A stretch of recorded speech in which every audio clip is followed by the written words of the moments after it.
माया थी बालक बनी जाए।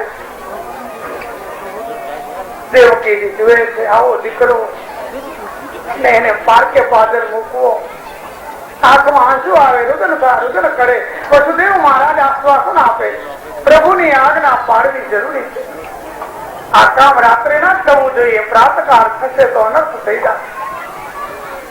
વસુદેવ મહારાજ વિચાર કરે, હાથ પગમાં બંધન છે, કારાગૃહના દરવાજા બંધ છે, હું કેવી રીતે ગોકુળ જાઉં?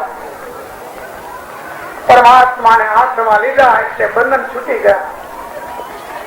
બ્રહ્મનો સ્પર્શ થતા અજ્ઞાની જીવના માયાના બંધન છૂટી જાય, અંતરના પડદા ઉઘડી જાય, એમ કારાગૃહના દરવાજા ઉઘડી ગયા। પરમાત્માને ટોપલામાં પધરાવી વસુદેવ મહારાજે મસ્તક પર ટોપલો ધારણ કર્યો અને ઝડપથી કારાગૃહથી બહાર નીકળી ગયા। શેષ નારાયણે પ્રભુ ઉપર છત્ર છાયા કરી છે, યમુનાજી ભરપૂર વહી રહ્યા છે,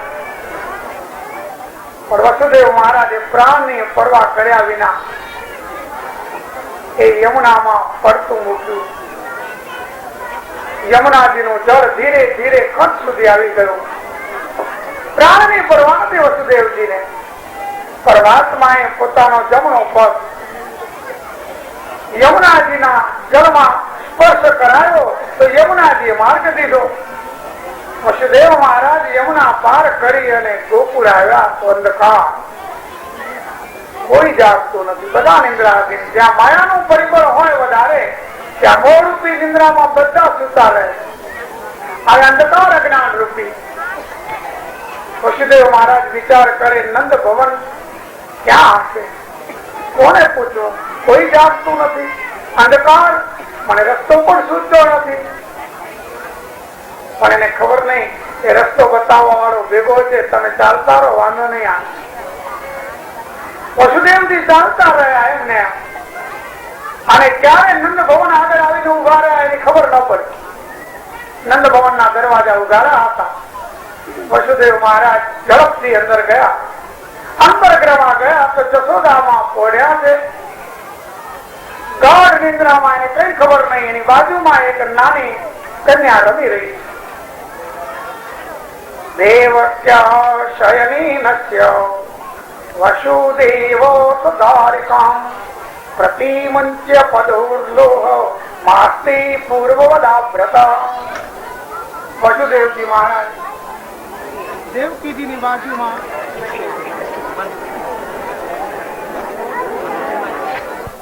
અને કન્યાને તેડી લીધી છે।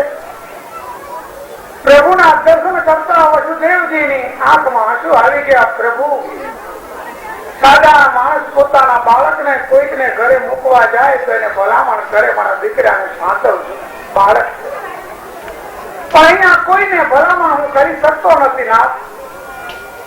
એકલા અતુલા તમને છોડીને જાઉં છું પ્રભુ, શું કરું? જવાની ઈચ્છા નથી થતી, પણ આપના શબ્દ એ કાનમાં ગુંજે છે કે આ કાર્ય રાત્રિ ના જ પૂરું કરજો, પ્રાતકાળ થશે, અનર્થ થઈ જાય। જશોદાજીના તરફ નજર રાખ, જાણે મનથી કહેતા હોય મારા દીકરાને સાચવ, એકલો અટુલો અડધી રાત્રિએ અજાણ્યા સ્થાનમાં મૂકીને જાઓ। વસુદેવ નું હૈયું હાથ ન ઝડપથી વસુદેવ મોઢું ફેરવી લીધું અને કન્યાને તેડીને કેવી રીતે આવ્યા હતા એવી જ રીતે યમુનાજી પાર કરી મથુરામાં કંસના કારાગૃહમાં આવ્યા। કારાગૃહમાં આવતા દરવાજા બંધ થઈ ગયા। માયાનો સ્પર્શ થતા અંતરના દરવાજા બંધ થઈ જાય। હાથ પગમાં બંધન લાગી ગયા, માયાના બંધનથી જીવ જકડાઈ જાય। વસુદેવ મહારાજે કન્યા દેવકીજીના ખોળામાં મૂકી છે। દેવકીજી એ કન્યાને સ્તનપાન કરાવવા જાય છે તો કન્યા રડવા માંડી। એનો અવાજ સાંભળીને કંસના અનુચરો જાગ્યા। કંસની પાસે જઈને ખબર આપ્યા કે દેવકીનો 8મો બાળક જન્મી ચૂક્યો છે। કંસ નિંદ્રામાંથી જાગેલો કઈ ઠેકાણું નહોતું. આંખો લાલચોળ થઈ ગયેલી, વાળ વિખરાઈ ગયેલા અને હાથમાં ખોરડો લઈ અને કારાગૃહમાં આવ્યો. આવતાની સાથે ગર્જના કરી, દેવકી બતાવો ક્યાંથી તારો 8મો બાળક. દેવકી ધ્રુજવા માંડ્યા. સિંહની ગર્જનાથી હરણી જેમ ગભરાય જ્વાળા ઉભા થઈ ગયા, ધ્રુજવા માંડ્યા. કંસને જો સાક્ષાત કાર ઉભો થઈ જાય. દેવકી હાથ જોડીને વિનંતી કરે, ભાઈ અરે આ તો એક ગરીબડી દીકરી છે, તે મારા ઘણા બાળકો મારી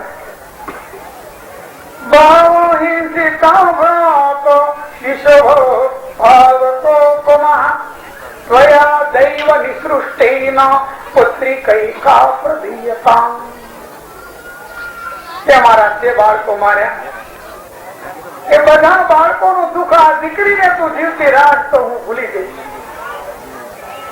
આ એક ગરીબડી દીકરી તારું કઈ નહીં બગાડી શકે. એનું નામ ન લેજે ભાઈ. હું તને પગે પડું છું, તારી પાસે ખોરા પાથરું છું. આમ કઈ અને દેવકીજી રડી પડ્યા, હાથ જોડ્યા, વિનંતીઓ કરી. કૌશ કે મેં માનતો નથી. આખર દેવકીજીએ કૌશના પગ પકડ્યા, ભાઈ તારે પગે પડું, આ દીકરીને જીવતી રાખ. એને જોઈને મારા મૃત્યુ પામેલ બાળકોનું દુઃખ કઈક ઓછું થાય. પણ કૌશ માન્યો નહીં. ઝટકો મારી દેવકી દૂર ફેંક્યા અને કન્યાને પગ પકડીને ઉઠાવી. કારાગૃહના મધ્ય ચોકમાં આવ્યો, એક મોટી શિલા પડી છે. એને એમ થયું કે આ કન્યાને શિલા ઉપર પછાડી મારી નાખું. ફેરવીને જ્યાં પધારવા જાય તો વીજળી જેવો ચમકારો થયો અને કન્યા હાથમાંથી સરકી આકાશમાં ઉડી અને કૌશિજા જોશ અષ્ટભુજા દેવી રૂપે. સિદ્ધ ચારણ ગંધર્વ વિદ્યાધરો જય જયકાર કરી એ દેવીની ઉપાસના કરી રહ્યા.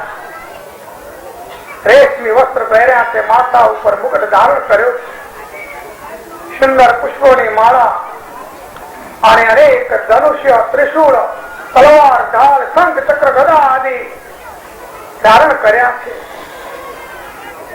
ખડ ખડ ખડ હસતા હસતા એ માતાજી કહેવા લાગ્યા, મૂર્ખ મને મારવા તૈયાર થયો હતો.